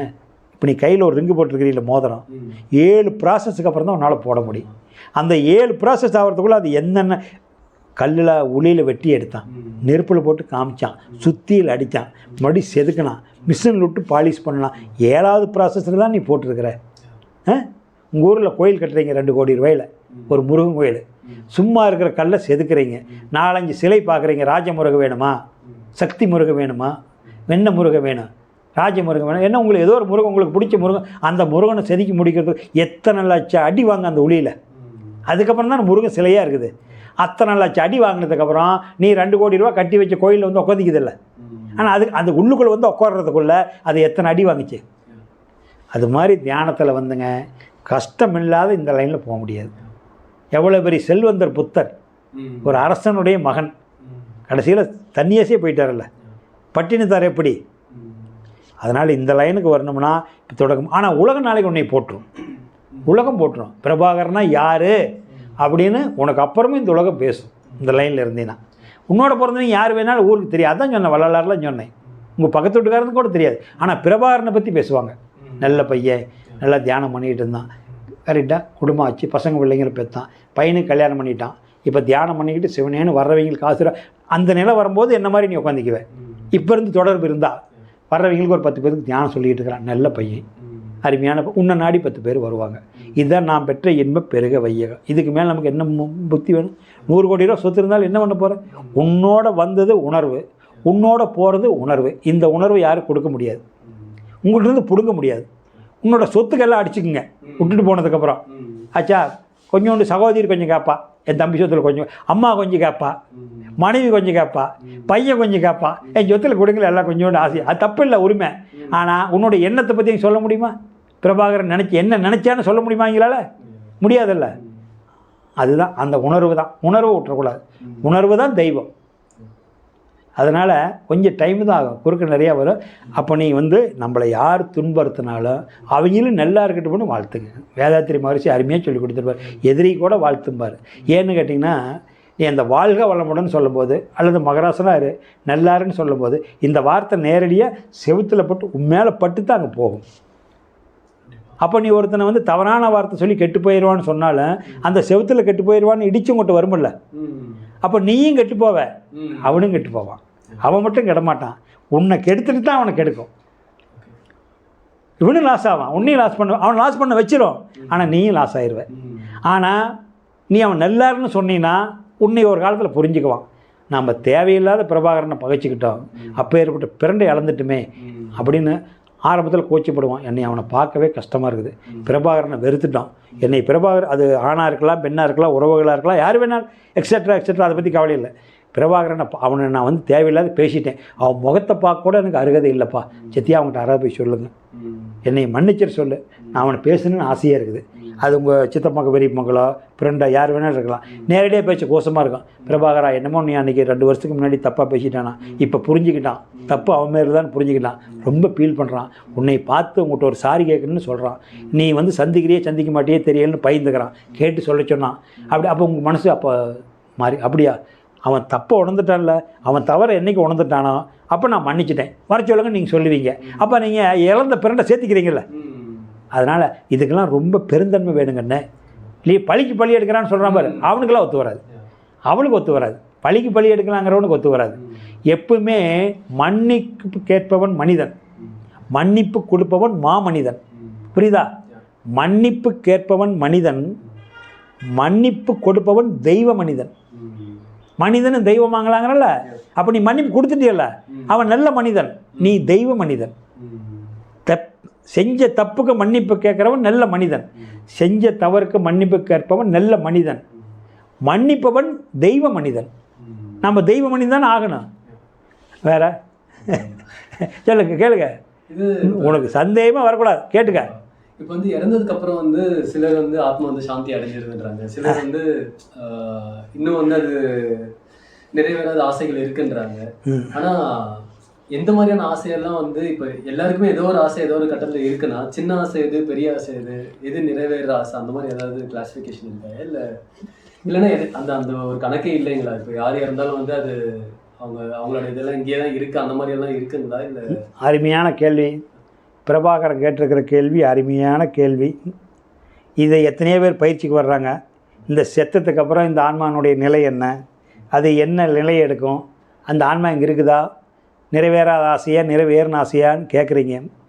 அது நல்ல முக்தி அடையுமா முக்தி அடையாதான்னு இப்போ நீங்கள் கேட்குறீங்க. இது வரைக்கும் யாரும் இந்த மாதிரி கேட்டதில்லை. ஆனால் இது அருமையான வாக்கியம், அதுக்கு தான் சொன்னேன். நீங்கள் நல்ல கேள்வி கேட்டிருக்கிறீங்க. ஃபஸ்ட்டு உங்களுடைய மனசை பற்றி புரிஞ்சுக்கணும். மனசே மகேசன்னு சொல்லிட்டேன். இந்த என்ன சொல்லுவாங்கன்னா ஜீவ சமாதின்னு சொல்லுவாங்க, ஜீவன் முக்தின்னு ஒன்று சொல்லுவாங்க, மரணமில்லா பெருவாழ்வுன்னு ஒன்று சொல்லுவாங்க. இதுக்கெல்லாம் நிறைய இப்போ வந்து குழப்பிக்காதீங்க, நிறையா புஸ்தகத்தை படித்து குழப்பிக்காதீங்க. ஏதாவது ஒன்றை தெரிஞ்சுக்குங்க. ஒன்றை தெரிஞ்சுக்கிட்டு உங்களுக்கு இருக்கிற அறிவை வச்சு ஆராய்ச்சி பண்ணுங்கள். இதை சாதிச்சவங்களுக்கு நவதுவாரம் தான், ஒரு அப்பா அம்மா வயிற்றில் தான் பிறந்தாங்க. இதை சொல்லி கொடுத்தவருக்கு நவதுவாரம் தான், ஒரு அப்பா அம்மா வயிற்றில் தான் பிறந்தாங்க. நல்லா புரிஞ்சுங்க. இதை சாதிச்சுட்டு போனவங்களுக்கு நவதுவாரம் தான், ஒரு அப்பா அம்மா வயிற்றில் தான் பிறந்தாங்க. இதை சொல்லி கொடுத்தவங்களுக்கு நவதுவாரம் தான், ஒரு அப்பா அம்மா வயிற்றில் தான் பிறந்தாங்க. இதை கேட்டுக்கிட்டு இருக்கிற நீங்களும் நவதுவாரம் தான், ஒரு அப்பா அம்மா வயிற்றில் தான் பிறந்திருக்கிறீங்க. அப்போ நீங்கள் ஏன் நல்ல மனிதனாக மாறக்கூடாது, ஏன் மனிதனாக ஆகக்கூடாது, ஏன் மரணமில்லா பெருவாழ்வு பெறக்கூடாது? பெறலாம். ஆனால் எது மரணமில்லா பெருவாழ்வு பெறுங்கிறது தெரிஞ்சுக்குங்க. இந்த உடம்பு நாராது, இந்த உடம்பு நலுங்காதுன்னு சொல்லுவாங்க. அறிவியலுக்கு 21ஆம் நூற்றாண்டில் ஒருத்தர் கேள்வி கேட்டால் நம்மளால் பதில் சொல்ல முடியாது. நான் அதுக்கு ஒத்துக்கிறது இல்லை, நான் அதை விளக்குறதும் இல்லை. ஆனால் என்னுடைய அறிவுக்கு பிறகு நான் சொல்கிறேன். அப்போ 18ஆம் நூற்றாண்டுலாம் 19ஆம் நூற்றாண்டு தொடக்க வரைக்கும் 18ஆம் நூற்றாண்டில் பிரிட்டிஷ்காரங்க காலத்தில் சுதந்திரத்துக்கு முன்னாடிலாம் உடன்கட்டைன்னு ஒன்று சொல்லுவாங்க. ஒரு கணவர் இறந்துட்டா அந்த மனைவி வாழ விடாத உடன்கட்டை ஏறும்பாங்க. பிற்காலத்தில் வந்து ஞானிகள் அதை எவ்வளோ பாவச்செயல்னு உணர்ந்தாங்க. அப்போ ஒரு மனைவி இறந்துட்டால் கணவர் இறக்கணுமில்ல, கணவர் இறந்துட்டால் மனைவி வாழக்கூடாது, கணவரோட உடன்கட்டை ஏறணும்னு சொன்னவன் இந்த மனைவி இறந்துட்டாலும் கணவர் உடன்கட்டை ஏறணுமில்ல. இவன் மட்டும் புது மாப்பிள்ளையாகவே இருக்கிறான் எப்பவுமே. அது பாவம் இல்லையா? ஒரு பெண்ணு சுய துரோகம் இல்லையா? அப்போ அந்த உடன்கட்டை ஏறுறதை ஒரு அறிவாளிக்கு தடுத்தாங்க, அதை நிறுத்திட்டாங்க. அது ஒரு பக்கம் போட்டு, அப்போ மரணமில்லா பெருவாழ்வு மனசுன்னு ஏன் சொல்கிறேன்னா, அது மாதிரி அந்த மாதிரி காலத்தில் ஜீவ சமாதின்னா என்னென்னா, இந்த உயிர் ஜீவன் முழுமையாக ஜீவன் இருக்கும்போது சிவனை நினச்சி அப்படியே அடக்கமாயிருவாங்க. டெத்துக்கு முன்னாடியே அப்படியே என்னை வச்சு அடக்கம் பண்ணிடுங்க அப்படின்னு நம்ம தியான நிலையில் இருந்துக்கிட்டோம். சில பேர் படுத்துக்கிட்டு தியானம் பண்ணுவாங்க, சில பேர் உட்காந்துக்கிட்டு சின்முத்திரையில் இருப்பாங்க. அப்படியே 4 பக்கம் செவுறு வச்சு கட்டி அதை கட்டடம் எழுப்பிடுவாங்க. ராகவேந்திர பெருமான்லாம் அந்த மாதிரி இருந்தவங்க. இது உசுரோட தன்னைத்தானே சாபம் பண்ணுறது என்னென்னா, அறிவறிஞ்சவங்க மறுபடியும் என்ன பண்ணாங்கன்னா, இந்த உடன்கட்டைக்கு தடங்கல் பண்ண மாதிரி இதுக்கு தடை பண்ணிட்டாங்க. இது ஒரு உயிர் உயிரோடு இருக்கும்போது அவர் விரும்பினாலுமே கூட நாம் எப்படி அந்த உசுரோடு இருக்கிறவரை சமாதி பண்ணுறது? இது தற்கொலைக்கு சமம். தற்கொலை, தன்னைத்தானே தற்கொலை பண்ணிக்கிற மாதிரி. அந்த உயிர் உள்ள வேதனைப்படுமல்ல, அவங்களுக்கு வேதனை பட மாட்டாங்க, அவங்க அது நிறைவாகித்தான் உட்காந்துருக்கிறாங்க. ஆனால் வெளியே இருக்கிறவங்க அவங்கள நினச்சி ஃபீல் பண்ணுறாங்க, ஐயோ அந்த உயிர் என்ன வேதனைப்படுமோ தெரியலையேன்னு. அந்த மகானுக்காக வெளியே இருக்கிற மக்கள் ஃபீல் பண்ணுறதுனால, அறியாமல் இருக்கிறதுனால இருந்தாலும் டெத் ஆகிடுச்சின்னு தெரிஞ்சால் தான் சமாதி பண்ணணும். டெத்துன்னு தெரியாத வரைக்கும் உயிரோடு சமாதி பண்ணக்கூடாது. அந்த உயிரோடு இருக்கும்போது செய்கிறதுக்கு பேர் ஜீவ சமாதி. ஜீவன் இருக்கும்போதே சமாதி பண்ண ஜீவ சமாதி கண்ணு. இப்போ என்னென்னா அது போச்சு, அது இல்லைப்பா. இப்போ நல்லடக்கம் ஆகிட்டாருன்னு சொல்லுவாங்க. நல்லடக்குங்கிறதுனா என்னென்னா, தியானத்தில் இல்லாதவனும் நல்லடக்கம் பண்ணுவான். இதை நல்லா தெரிஞ்சுக்கிட்டு போ. நல்லடக்கம் என்பது அவன் கோயிலுக்கு போயிருக்க வேண்டிய அவசியம் இல்லை, தியானம் கற்றுருக்க வேண்டிய அவசியம் இல்லை. கணவன் மனைவி வாழ்கிறாங்க, பொதுவாக சொல்கிறேன், அவன் கோயிலுக்கே போயிருக்க மாட்டான், தத்துவம் தெரியாது, தியானமும் பண்ணியிருக்கவே மாட்டான், ஆனால் நல்லடக்கம் ஆவான். எப்படி ஆவான்? யாருக்கு துரோகம் இல்லாத வாழ்வான், எந்த தப்பு தண்டாலும் பண்ண மாட்டான், ஒருவனுக்கு ஒருத்திங்கிற நெறிமுறையோடு வாழ்வாங்க. கணவனும் அந்த மனைவி தவிர வேற ஒன்று நினைக்க மாட்டான், மனைவியும் தன்னுடைய கணவர் தவிர வேறு நினைக்காத ஒருவனுக்கு ஒருத்திங்கிற வாழ்க்கை நெறியோடு வாழ்வாங்க. அவங்க தியானம் கற்றுக்கிட்டதில்ல, விரதம் இருந்ததில்லை, எங்கேயுமே அவங்களுக்கு கோயில் பாத யாத்திரையாக கிரிவலமாக போனதில்லை. இந்த மாதிரி ஒருத்தர் சிலர் வாழ்கிறாங்க. அவங்களும் நல்லடக்கம் ஆவாங்க. எப்படின்னா கரெக்டாக வாழ்ந்து முடிச்சுட்டாங்க. ஒரு 8 அப்புறம் சஷ்டி எடுத்து பொறுத்திக்கு அப்புறம் 2 பேரும் தொடர்பு இல்லாத வாழ்கிறாங்க. தொடர்புனா உறவு, உடலால் தொடர்பு இல்லாத, ஆண் பெண் நட்பு இல்லாத வாழ்கிறாங்க. ஒன்றா தான் இருக்கிறாங்க. 80-90 வயசு வரைக்கும் வீட்டில் தான் இருக்கிறாங்க, ஒன்றா தான் இருக்கிறாங்க. அந்த ஆண் பெண் நட்பு சொல்கிறோமில்ல, அந்த ஆண் பெண் நட்பு தன்னுடைய சஷ்டி எடுத்து பூர்த்தி வரைக்கும் மேலே அவங்க 8 மேலே 8வது 8 பிறந்தோன்னே 8 முழுக்க இறைவனையே அந்த உள்ளே இருக்கிற ஆன்மா கோயில் குளத்துக்கு போலினாலும் இந்த உசுறு நல்லா இருக்குன்னு நினச்சிக்கிட்டு இருக்கிறாங்க. அந்த மாதிரி இருக்கிறவங்க ஆண் பெண் நட்பு இல்லாத பால் உணர்வை பயன்படுத்தாத ஒரு ஸ்டேஜுக்கு மேலே பால் உணர்வை பயன்படுத்தாத விந்து விரயம் இல்லாத வாழ்கிறவங்க ஒரு 12 வருஷத்து வரைக்கும் ஆன பெண்ணோ அந்த தொடர்பு இருந்து இல்லாத ஒன்றா வாழணும். இனப்பு இருக்கக்கூடாது, இனப்பு இல்லாத வாழ்ந்தால் அதுவும் ஒரு 2 நாள் போட்டு வச்சுருந்தாலும் அந்த பாடி ஒன்றாகாது. அந்த அறியாமல் பயத்தில் கொண்டு அடக்கம் பண்ணிடுறாங்களோ ஒழிய அந்த விந்து உள்ள அவங்களுக்கு தெவஞ்சிருக்கும், அவங்களுக்கு நீத்து போகாது. அதுக்கு பேர் நல்லடக்கம்னு சொல்லுவாங்க. ஆனால் இறைநிலை அடைகிறது அவங்களுக்கு தெரியாது. கடை விருத்தியன் கொள்வார்கள்னு சொன்ன அந்த கடத்தேர்வு போகிறது அவங்களுக்கு தெரியாது. இந்த மனசு எங்கே போகுதுன்னு தெரியும். உடம்பு நல்லா இருந்திருக்கும், மலை ஜலம் கழிக்க மாட்டாங்க, நல்லடக்கம் ஆயிடுவாங்க. ஆனால் ஒரு பிறப்பு எடுக்கும். அவங்க அடக்கம் ஆகும்போது எதை நினச்சிக்கிட்டு இருந்தாங்களோ அந்த நினப்பில் போய் இன்னொரு பிறப்பு எடுத்து வரும். ஆனால் இந்த மாதிரி இருந்துக்கிட்டு கட்டுக்கோப்பா ஆண் பெண் நட்பு பெண்ணிந்திரியம் ஒரு ஸ்டேஜுக்கு மேலே இல்லாதையும் வாழ்ந்துக்கிட்டு நம்ம வாழ்ந்தது போதும்னு தனிமையில் இருந்துக்கிட்டு வாழ்ந்துக்கிட்டு விட்டுட்டு போகக்கூடாது. வீட்டில் இருந்துட்டு வாழ்ந்துக்கிட்டு தியானம் பண்ணி அந்த அஷ்டாங்க யோகம் சொன்ன பாருங்க, அந்த சமாதி நிலையிலேயே மனம் வச்சுருக்காங்கல்ல, அந்த சமாதி நிலையில் மனம் வச்சுருக்கும்போது என்ன ஆகுதுன்னா அவன் எந்நேரமும் அந்த நிலையிலேயே இருப்பான். அந்த நிலை வரும்போது நீங்கள் யாராவது ஒருத்தர் வீட்டுக்கு போனால் கூட, பத்திரிக்கை வைக்க போனால் கூட வீட்டில் இருக்கிறவங்க பேசுவாங்களோடைய அவன் பேச மாட்டான். நீங்கள் அதை வச்சு தெரிஞ்சுக்கலாம். ரைட், என்ன அவர் அதிகம் பேசுகிறது இல்லைங்க அப்படிம்பாங்க. அப்போ அவர் எங்கே எத்தொழில் செய்தாலும் ஏதவத்தை பெற்றாலும் முத்திர மனமிருக்கும் மோனத்தே வித்தகராய், தாதி விளையாடி கைவீசி வந்தாலும் தாதி மனம் நீர் குளத்தே. பாட்டு கேட்டிருப்பீங்கன்னு நினைக்கிறேன். அது மாதிரி பட்டினத்தார் பாட்டு.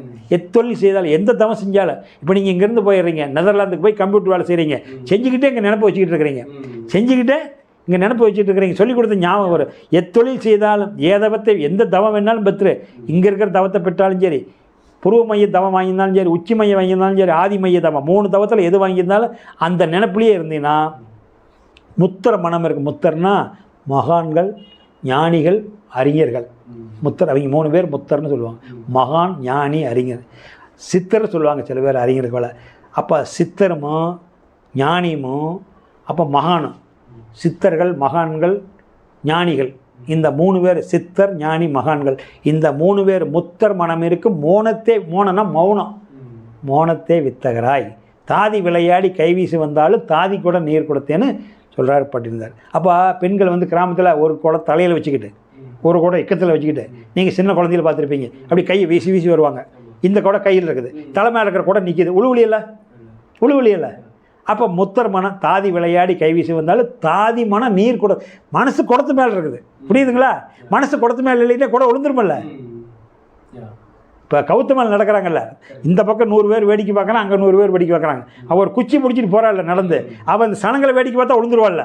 ஆனால் அவளுடைய அல்டிமேட் கோல் என்ன? கோட்டை கடக்கணும், கோட்டை கடக்கணும். இதுதான் சொல்கிறது. அப்போ அந்த மனசு வந்து நம்மளுக்கு சரியாயிரு. அப்போ என்னென்னா அந்த மனசு அங்கே வைக்கும்போது இதுதான் ஜீவன் பிரம்ம ஐக்கிய முக்தி. இந்த ஜீவன் வந்து முழுமையாக மனம் அடைஞ்சிருச்சுன்னு அர்த்தம். மற்றபடிக்கு உடம்பு நாராது நலங்காதுங்கிறது நான் நம்பிக்கிறதில்ல, நான் ஏற்றுக்கிறதில்ல. நீங்கள் ஏற்றுக்கிறதா ஏற்றுக்குங்க. எனக்கு வந்து அது அறிவியல் பூர்வமாக என்னுடைய மனசு ஒத்துக்கிறதில்ல. அதுக்கு எப்படி விளக்கம் சொல்லுவோன்னா, இப்போ உங்கள் வீட்டில் பேட்ரி இருக்குது, அது என்ன வேணாலும் பேட்ரி, கரண்ட் ஆஃப் ஆகிடுச்சு ஆச்சுங்களா, நீங்கள் ஒரு 12 மணி நேரம் வர்ற பேட்ரி வச்சுருக்கிறீங்க. உங்கள் பேட்ரி கரண்ட் 12 மணி நேரம் இல்லைன்னா கூட நீங்கள் 2 லட்ச ரூபாய்க்கு வாங்கி வச்சுருக்கிறீங்க. நான் வச்சுருக்கிறது ஒரு 50,000 பேட்டரி வாங்கி வச்சுருக்கிறேன். எங்கள் வீட்டில் இருக்கிறது ஒரு 6 மணி நேரம் தாங்க. உங்கள் ஃப்ரெண்டு பக்கத்து வீட்டில் 5 லட்ச ரூபா யூபிஎஸ் வாங்கி வச்சுருக்கிறான். அவனுக்கு 24 மணி நேரம் தாங்கும். 24 மணி நேரத்துக்கு அப்புறம் அந்த பேட்டரிக்கு கரண்ட் வேணுமா வேண்டாமா? கரண்ட் இல்லைன்னா பொங்கிடுமில்ல, பொங்குமா பொங்காதா? அதை சார்ஜ் பண்ணுறதுனா மறுபடியும் கரண்ட் வேணுமில்லைங்க. அப்போ இந்த கரண்ட் எப்பவுமே இந்த உடம்புட்டு போகாத நிறுத்தி வைக்க முடியும்னா அது என்ன அளவுக்கு என்னுடைய மனசை ஏற்றுக்கலை, அதை ஏற்றுக்கிறவங்க ஏற்றுக்குங்க, அதுக்கு நமக்கு தப்பு இல்லை. புரியுதா நான் சொல்கிறது? புரியுதா? அதுக்கு மேலே முழுசாக சொன்னால் தப்பாக போயிடும். நதி மூலம் ரிசி மூலம் சொல்லக்கூடாது. என்னுடைய மனசை ஏற்றுக்கல, நீங்கள் ஏற்றுக்கிறதுனா ஏற்றுக்குங்க. அப்போ நெல்லடக்குங்கிறது எல்லாமே நெல்லடக்கு ஆகிட்டு இருக்கிறாங்க. அவங்களுக்கு தெரியறதில்ல யாரெல்லாம் ஆண் பெண் நட்பு நிறுத்தி ஒரு ஸ்டேஜுக்கு மேலே நிறுத்தி இந்த விந்தை சேமித்து வச்சுருக்காங்களா அவங்களாம் நல்லடக்கம் தான் ஆவாங்க. அவங்க உடம்பு நாராது நலங்காது. ஆனால் முக்தி அடையிற நிலை தெரியாது. இந்த சஷ்டி எடுத்த பூர்த்திங்கிறது அந்த இடம் அஷ்டாங்க யோகத்தில் சஷ்டி எடுத்த பூர்த்திக்கு அப்புறம் அஷ்டாங்க யோகத்துக்கு போகிறது அஷ்டாங்கில் 8வது நிலை அவங்களுக்கு தெரியாது. அவங்க மறுபடியும் பிறப்பு எடுப்பாங்க. அந்த 8வது நிலை தெரிஞ்சவங்க பிறப்பு எடுக்க மாட்டாங்க. அது அங்கே போய் சேர்ந்துரு. சாலோபம் சாமீபம் சாரூபம் சாயுத்திய நிலைக்கு போய் சேர்ந்துரு. சாயுத்தியத்துக்கு முழுமையாக போகாது, விஸ்வரூப தரிசனம் சாயுத்திய நிலைக்கு போயிடும். சாலோபம் சாமீபம் தாண்டி அந்த சாயுத்திய நிலைக்கு போயிடும். சாரூபம் சாயுத்திய நிலைங்கிறது மகான்கள் மட்டும்தான் முழுமையாக போவாங்க. அதனால் இந்த 2 ஸ்டேஜுக்குள்ளே உழம்பிக்கிட்டு இருக்குது, சாலோபம் சாரூபம். இந்த மாதிரி சந்திர மண்டலத்துக்கும் விண்ணுக்கும் சந்திரனுக்கும் போக வர இருக்குது. இந்த ஆன்மா மறுபடியும் பிறப்பு எடுத்து போகும். அவங்க அவ்வளோ சீக்கிரம் அடைய முடியாது. அந்த இடம் தெரிஞ்சால் தான் அங்கே போக முடியும்.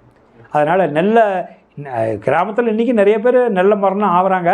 அவங்க உடனே பயந்துக்கிட்டு அடக்கம் பண்ணிடுறாங்க. ஐஸ் போட்டு நல்ல ஆண் பெண் ஒரு ஸ்டேஜுக்கு மேலே ஆண் பெண் தொடர்பு இல்லாத கணவன் மனைவி அன்பும் கருணையாக வாழ்ந்தாங்களா, விந்து விரையும் இல்லாத வாழ்ந்தா, 12 வருஷத்துக்கு நல்லா இருக்கும்போதே விந்து சுரப்பில் இருக்கும்போதே அவன் நிறுத்தி 12 வருஷம் ஆனதுக்கப்புறம் அவன் இறந்தான்னா அவனுடைய உடம்பு ஒன்றும் நாராது நலங்காது, எந்த மழை ஜலம் வராது. அதுக்கெல்லாம் நல்லடக்கம் தான். விந்து கட்டி வச்சுருக்கிறவங்க விந்து கட்டி வச்சுருக்கிற ஆறாக இருந்தாலும் நல்லடக்கம் தான். ஆனால் இறைநிலை அடையிறதுக்கு உண்டான இடம் தெரியாது அவங்களுக்கு. அவங்க பிறப்பு எடுப்பாங்க, இறைநிலை அடைஞ்சவங்க பிறப்பு எடுக்க மாட்டாங்க, அந்த நிலைக்கு போயிடுவாங்க. இதுதான் நீங்கள் கேட்ட இந்த ஆன்மானுடைய நீங்கள் என்ன நிலை எடுத்தீங்களோ அந்த நிலை. இப்போ உங்கள் வீட்டில் இன்னும் ஈஸியாக சொல்கிறதுனா கிரைண்ட் ஓடிக்கிட்டு இருக்குது, அரிசி ஆடிக்கிட்டு இருக்குது, அரை அரிசியாக இருக்குது, 1/4 அரிசியாக இருக்குது, கரண்ட் ஆஃப் ஆகிடுச்சு. அந்த அரிசியில் இட்லி ஊற்ற முடியுமா? ஆகுமா? முடியாது. அரை குறையாக தான் இருக்குது.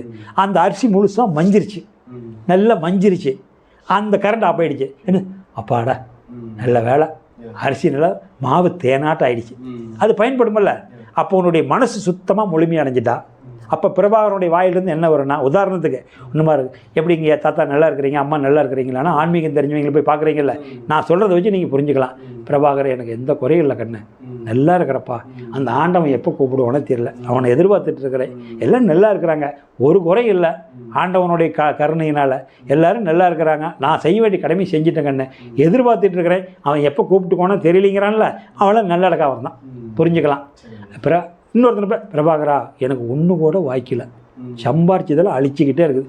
இந்த உசுரை ஏன்டா உசுரை எடுத்துன்னு இருக்குது. எல்லாம் நரக வேதனையும் நரகம் சொல்கிறா பாரு, நரக வேதனையும் அனுபவிச்சுட்டு இருக்கிறேன். இதுங்களெல்லாம் பார்க்குறதுக்கு எனக்கு நான் என்ன பாவம் செஞ்சேன்னா இந்த கன்றாவிலாம் பார்த்துருக்கிறேன்னு சொல்கிறான்ல, அவன் நரகத்தை அனுபவிக்கிறான். இன்பமும் நரகம் இங்கே தான். அங்கே இப்போ ராக்கெட்டில் போகிறான்ல, அங்கே இன்னும் நரகம் ஏதாச்சும் இருக்குதா? அங்கே சொர்க்கம் ஏதாச்சும் இருக்குதா? அங்கே பேசுதான் இருக்குது. இப்போ ஒரு பெண் போயிட்டு இருந்தாங்க, அமெரிக்கா பெண்ணு, என்ன வில்லியமே என்னமோ சொன்னீங்களே, வில்லியம். கடைசியாக போயிட்டு இருந்தாங்கல்ல அந்த வில்லியம்ஸ்னு அந்த அம்மா, 60 வயசுக்கு மேலானது. சுனிதா வில்லியம். என்ன வயசு அவங்களுக்கு? 60 வயசுக்கு மேலேங்க. என்ன வைராகியத்தை அங்கே என்ன ஏதாச்சும் அங்கே மரஞ்செடி ஓடி இருக்குதா? போய் ஸ்பேஸ் தான் ஆராய்ச்சி பண்ணிட்டு வந்தாங்க. வெளிதான் அங்கே என்ன சிவபெருமான் இருக்கிறாரு, பூத கணக்கெல்லாம் உடக்கடிக்குதா? அது படத்தில் தானே காட்டுறான். அந்த பிரபஞ்ச எவல்யூஷன் ப்ராசஸ் அந்த சத்தத்துக்கு நமக்கு அந்த மாதிரி வச்சு காட்டுறான். அப்படி அங்கெல்லாம் ஒன்றும் இல்லை. அப்போ ஒன்றுமில்லாத இடத்துக்கு நீங்கள் வந்திருக்கிறீங்க, ஒன்றுமில்லாத இடத்துக்கு போகணும். அதுதான். அதனால் அந்த மரணமில்லா பெருவாழ்வில் இவ்வளோ விஷயம் இருக்குது. நீங்கள் அதை போய் மறுபடியும் நெட்டில் கேளுங்க, ஃப்ரீயாக உங்களுக்கு நல்லா புரிஞ்சுக்கும். நீங்களே புரிஞ்சுக்கும். இதுக்கு மேலே அதை பற்றி விவரமாக சொல்ல வேண்டியதில்லை. அதனால் அதுக்குள்ளே நான் அதிகம் போகிறதில்ல. எனக்கு இந்த உடம்பு நாராது நலங்காது பிடிக்கிறதெல்லாம், எல்லா உடம்பும் நான் நல்லா இருக்கிறவனுடைய ஆன்மீகம்னா என்னன்னே தெரியாதவனு கூட உடம்பு நாராது நலங்காது. விந்து விரையும் பண்ணவனுக்கு உடம்பு நாரேறும் நலங்கிடும். விந்து விரையும் இல்லாத வச்சுருந்தா நல்லாயிருக்கும். அதுக்காக சின்னதுலேருந்து வச்சிடக்கூடாது. 7-8 வரைக்கும் அனுபவி. 7-8க்கு மேலே தொடர்பு இருக்கக்கூடாது. 7-8க்கு மேலே யாரெல்லாம் விந்தை கட்டி வைக்கிறாங்களா, ஆயுசு குறையாக இருந்து 2-8, 3-8, 4-8 போகிறது அது இயற்கை. அது ஏதோ அவ்வளோதான் விதி பயன். ஆனால் முழுமையான ஆயிலிருந்து வர்றவங்க கல்வி அறிவுக்கு ஒரு 3-8, குடும்ப வாழ்க்கைக்கு ஒரு 4-8, 7-8க்கு மேலே 8வது 8லேருந்து 56 வயசு வரைக்கும் முழுமையாக அந்த உடம்பு கணவன் மனைவி நட்பு வச்சுக்கலாம். 7வது 8 முடிஞ்சிருச்சுன்னா 8வது 8 57 தொடங்கிடும். 8வது 8 தொடக்கத்திலிருந்து ஆன்மீகத்தை மட்டுமே நினைக்கணும். ஆனால் எத்தனை பேர் இப்படி நினைக்கிறான்? 60 வருஷத்தில் கல்யாணம் பண்ணிக்கிறான். 60 பெண் 50 வயசுங்கிறான், ஆணுக்கு 55 வயசுங்கிறான். டிவியில் தான் பார்க்குறேன் நான் கூட. இந்த பொம்பளைக்கு 50 வயசு, இந்த பொம்பளை ஆணுக்கு 55 வயசுங்கிறான். இது எப்படி கடவுள் நினைக்க முடியாது. வேறு வந்து லாஸ்ட்டாக ஒரு கொஸ்டின், இப்போ கேளுங்க. என்ன வீட்டில் வந்து இந்த புக் இருக்கணும், இந்த புக்கை வந்து படித்தா நல்லது, இல்லை இவரை பற்றி வந்து தெரிஞ்சுக்கிட்டா நல்லது, இத்தனை பாட்டு நீங்கள் சொல்கிறீங்க. எங்களுக்கெல்லாம் வந்து இப்போ இருக்க ஜென்ரேஷன் இது வந்து ஸ்கூலில் இருக்கிறது இல்லை, அப்பா அம்மா வந்து நிறைய இந்த மாதிரி படிக்கிறது இல்லை. அப்படியே வந்து பக்தி மார்க்கமாக போனாலும் வந்து திருவாசகம், திருவுரை அந்த மாதிரி இருக்குது. ஸோ நம்ம ஊரில் வந்து சித்தர்களை பற்றின இதுவும் சித்தர்கள் எழுதின புக்கும் வந்து வீட்டில் புழங்குறதே ரொம்ப கம்மியாக தான் இருக்குது இப்போ. ஸோ நீங்கள் வந்து அந்த மாதிரி ஏதோ 1-2 புக்கை வந்து இப்போ இருக்கிற ஜென்ரேஷன் ரெக்கமெண்ட் பண்ணீங்கன்னா? அதாவது வந்து கண்ணே, எல்லா சித்தர்களுடைய பாடலும் கலந்தது. அதை செராக்ஸ் எடுத்துகிட்டு போங்க. அதை நீங்கள் மெட்ராஸிலுக்கு வாங்கிக்கிங்க. எனக்கு ஒருத்தர் வாங்கி அதை அனுப்பிச்சார் ஃப்ரெண்டு. அதில் இந்த மாதிரி திருமந்திரம், திருவாசகம், அப்புறம் சிவவாய்க்கீரை, அழுகணி சித்தர் நான் சொல்கிறேன்ல, பட்டினித்தாரு, ஒவ்வொருத்தர் புக்கும் வாங்கினா அது தலைவணிசே சேர்ந்து எல்லாத்துக்கும் முக்கியமான முக்தி அடையிறதுக்கு ஞான பாடல். அந்த ஞான பாடல் மட்டும் பிரித்து எடுத்து போட்டிருப்பாங்க. இப்போ நீங்கள் வந்து ஒரு இன்ஜினியர் படிக்கிறீங்கன்னா முக்கியமான கொஸ்டின் எடுத்து கொடுக்குறாங்கல்ல, அந்த மாதிரி எடுத்து அது வந்து அதுக்கு பேர் சித்தர் ஞான பாடல்னு பேர். நீங்கள் செராக்ஸ் எடுத்துகிட்டு போங்க, அதை வாங்கிக்கிங்க போதும். நான் வந்து ஒரு 1.25 மணி நேரம் சித்தர் பாடல் மட்டுமே சொல்லி விளக்கம் போட்டுருக்கிறேன். அதை கேளுங்க. அது உங்களுக்கு அனுப்பிச்சி வைக்கிறேன். தொலைவி எடுக்கணும், 150 சப்ஜெக்டில் இருக்குது. உங்களுக்கு அதை அனுப்பிச்சி வைக்கிறேன். அதையும் கேளுங்க. இந்த பாட்டு புரியும். உடல் உயிர் மனசை பற்றி மட்டும்தான் சித்தர்கள் பாடல் வரும். இந்த நீங்கள் வெளியே இருக்கிற உருவ வழிபாட்டை பற்றி, முருகனை பற்றி, விநாயகரை பற்றி வெளியே பாடுறதுனா அது அவங்கள பாராட்டி பாசுகிற மாதிரி இருக்கும். அது பாராட்டி பாசுகிற மாதிரி இருக்கும். நம்மளை பற்றி தெரிஞ்சுக்கிறதுனா நாம் அது பாடணும். அதனால் நமக்குள்ளே தான் இருக்கிறார் சிவசக்தி, நமக்குள்ளே இயங்குது. அதனால் நமக்குள்ளே இயங்கிறதுனால நம்ம சித்தர் பாட்டு படித்தா தான் முழுமையடைகிறதுக்கு சித்தர் பாட்டு அதுதான் உங்களுக்கு முழுமையடைய முடியும். சித்தர் பாட்டு அது அந்த பாட்டுக்கு வந்து சித்தர் பாடல்னு பேர் அந்த புக்குக்கு. அதுலேயே எல்லா புக்கும் வந்துடும். அதாவது எல்லா சித்தருடைய பாடல் ஞானத்துக்கு உண்டானது பொறுக்கி எடுத்து போட்டிருப்பாங்க. அந்த அந்த புக்குக்கு பேர் ஆமாம், அந்த சித்தர் பாடல்னு இருக்கும். சித்தர் பாடல்னு இருக்கும். அதே போதும், வேறு ஒன்றும் இல்லை. வேறு என்ன கேட்குறீங்க? ஆமாம், ஏன்னா நீங்கள் வந்து ரொம்ப வெளிநாட்டுலேருந்து வந்திருக்கிறீங்க. இன்னும் எனக்கு ஒன்றும் பிரச்சனை இல்லை. இன்னும் டவுட் இருந்தாலும் கேட்டுக்குங்க. போதும்னா நிறைய பண்ணிக்கலாம். இல்லை போதும், ரொம்ப சந்தோஷம். வாழ்க வளமுடன். சங்கல்பம். திருமேனி திருமுகம் பொன்னிறமாகட்டும், ஜெகவசியம் முகவசியம் மலரட்டும், நினைவு செயல் தூய்மையாகட்டும், அருளும் பொருளும் ஆள்போல் வளரட்டும், பஞ்சபூதங்கள் பாதுகாக்கட்டும், நவக்கோள்கள் நன்மை செய்யட்டும். விஸ்வரூபம் விரிந்து அருளட்டும். ஜீவன் சிவமாகட்டும். சிவமே பூரணமாகும். உயிர்கள் வாழ்த்து. எல்லா உயிர்களும் இன்புற்று வாழ்க.